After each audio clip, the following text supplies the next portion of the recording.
I guess where you're probably going with this is the inflexible behaviors can become maladaptive if we stick with a plan that's hurting us and we're not, going off of it at some point. And for the acute effects of alcohol, is alcohol basically getting everywhere in the brain? It's just crossing the blood-brain barrier and going everywhere, more or less. Absolutely. It's only two carbons.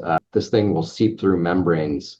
I mean, it's probably getting into your bloodstream before it goes into your stomach just by seeping through the vasculature in your throat. Like that's how fast it's getting up there. And so, what sorts of things have you studied in the lab with regards to alcohol and what's doing to certain parts of the brain? So we've been really focused on how alcohol is resulting in the expression of inflexible behavior. And that has, in the sort of first decade of running this lab, we focused on the basal ganglia. The basal ganglia is a series of subcortical structures in the brain that process cortical information to help learn and select for actions.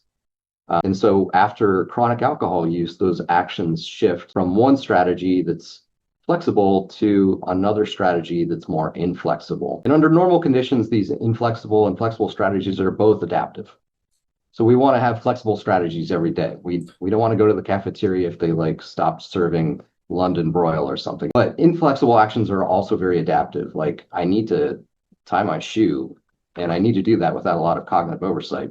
I need to have a conversation while I do this. Right. You need to be able to do the same things over and over again. If they're adaptive, you need to be able to update your plans and change them accordingly if something comes up.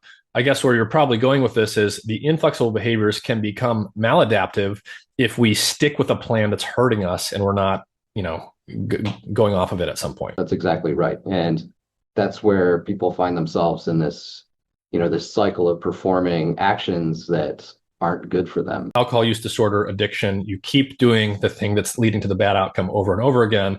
So you're inflexibly behaving, but it's maladaptive. It's not something you need to do all the time, like tie your shoe.